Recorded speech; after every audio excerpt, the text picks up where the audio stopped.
Hello po mga kabayan, mga kalingap, mga kabisnes kapapi. Kumusta po? Magandang buhay, Analisa Reality Vlog. Reaction po tayo ngayon sa kalingap. Pero bago yon, maraming salamat po doon sa mga bagong pasok sa aking munting kubo. Welcome po.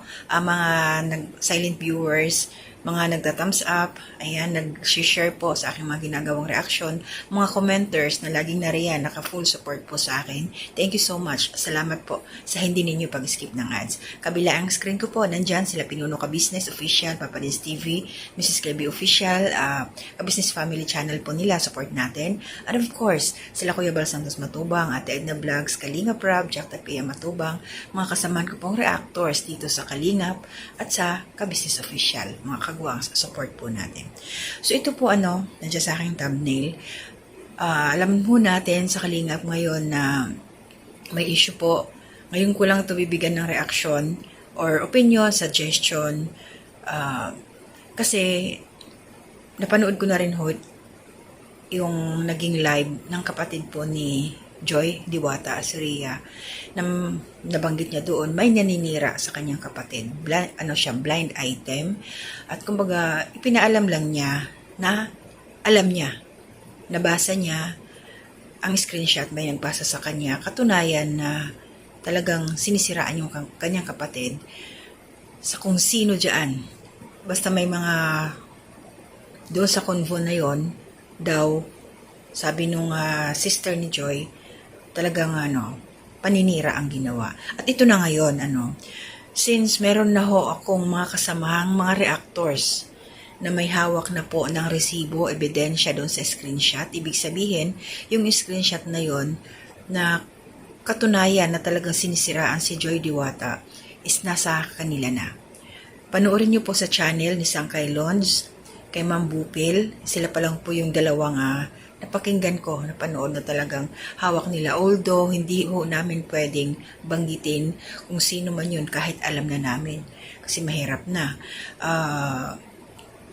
Ang masasabi ko lang ho dito is dahil siguro nararamdaman niya na yun at napapanood niya yung mga nagre-reaction. Ayan pa sila Sangkay, sila Ma'am Bupil, hindi niya mapanood. Siguro kinakabahan na yun. Sabi ko nga, kasamahan din kasi natin sa Kalingap. Nasa loob din siya. Although, kumbaga, nasa ibang department lang. Nasa ibang grupo. Nasa ibang team. Doon kay Ma'am Bupil, tutusin, makukuha nyo na kung sino. Pero syempre, hindi tayo pwedeng mag-drop ng pangalan. Kahit meron pa yung ebidensya. Ako, personally, hindi ko nabasa yung kung ano yung content doon sa chat na yon ng conversation na paninira na ayon niya kay Sangkay is hindi ko rin pwedeng iparinig muna yung kay Sangkay kasi wala pa siyang 24 hours, respect na rin sa kanya, pero ko lang, pahapiyaw lang. Nasabi nga niya doon na isa sa content na paninira is pabiktim daw ito si Joy dahil nga doon sa tapos na sana yung mga nangyari doon sa lab team. So siguro yung naninira na yon si ate. Kasi para yung kausap niya, ka-convo doon sa screenshot is sponsor. Sponsor daw kasi hindi ko naman nabasa. Ayon kay Sangkay, sponsor daw ito. Possible sinisiraan nga si Joy dahil after nung nangyari na paghiwa-hiwalay doon sa lab team, pagtatapos ng lab team, mas lalong maraming nagmahal kay Joy. Mas maraming blessing, biyaya hanggang ngayon, makikita ho natin. Bisitahin nyo rin ho yung mga hindi pa nakapanood. Doon po sa channel ni Kuya Andy Vlogs. Kasi yun ang scouter ni Joy. May mga sponsors na nagpapaabot ng blessing kay Joy. So tuloy-tuloy. Siguro baka yun ang kinaiinggitan nitong naninira sa kanya kasi sa kabila nung nangyari na wala ng love team si Joy, mayroon pa rin nakasuporta sa kanya. Kaya ang sinasabi, pabiktim daw ito, pabiktim. Bakit naman po ate masasabi mong pabiktim ito si Joy? Tahimik nga lang yung bata. Inaccept niya yung wala na siyang kalab team. O nakita natin yung itsura niya, di ba? Nung nasad siya syempre. Pero tuloy-tuloy pa rin, mas lalo. Mas marami siya natatanggap na yun na pagmamahal. Galing doon sa mga taong na-touch niya sa kanyang naging sitwasyon. Diba? Nandun yung sympathy sa kanya. Diba?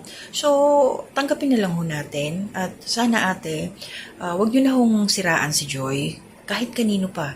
Dahil tong batang to, beneficiary po siya ng Kalingap, nasa Kalingap din po kayo, dapat sana tayong nasa loob ng umbrella ng Kalingap nila Kuya Bal, magtulungan po tayo para mag-umangat, hindi yung para hilahin natin pababa yung mga kasama natin dyan sa loob.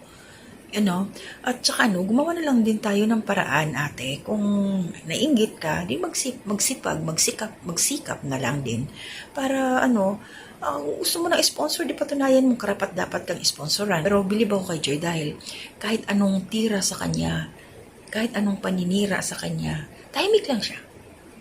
Kaya siguro maiinis na lang yung naninira sa kanya kasi hindi siya pinapansin. Diba? Diyan ako believe kay Joy. Doon syempre makikita natin malulungkot. Tapos yung iba may misinterpret pa, sasabihin nag-attitude na yung bata. Speaking of attitude, lahat tayo may mga attitude ate. Depende yan sa taong kaharap natin. Kung ikaw ba naman, example, pinakitaan ka ng hindi maganda, minalditahan ka, kaharap ka, syempre anong gagawin mo? Diba? Mag-change ka ng attitude mo. Lahat tayo mayroon tayong mga bad side. Hindi lang natin ipinapakita. Pero ako, hindi ako magpapaka-plastic. Siyempre, pag ako inaway, anong gagawin ko? Ganun na lang ba? Yung parang, kumbaga sa manok, magpapatusik ka na lang ba? Yung mga ganun sa Bisaya yun eh. Diba? May kanya-kanya tayong mga negative attitude. Natural yun. So, para sa akin talaga, ate, stop mo na. Stop na kasi, at saka isa pa, mas maganda mong gawin doon dahil confirm nga ng mga kasamahan naming mga reactors, nandyan ang resibo kay Sangkay.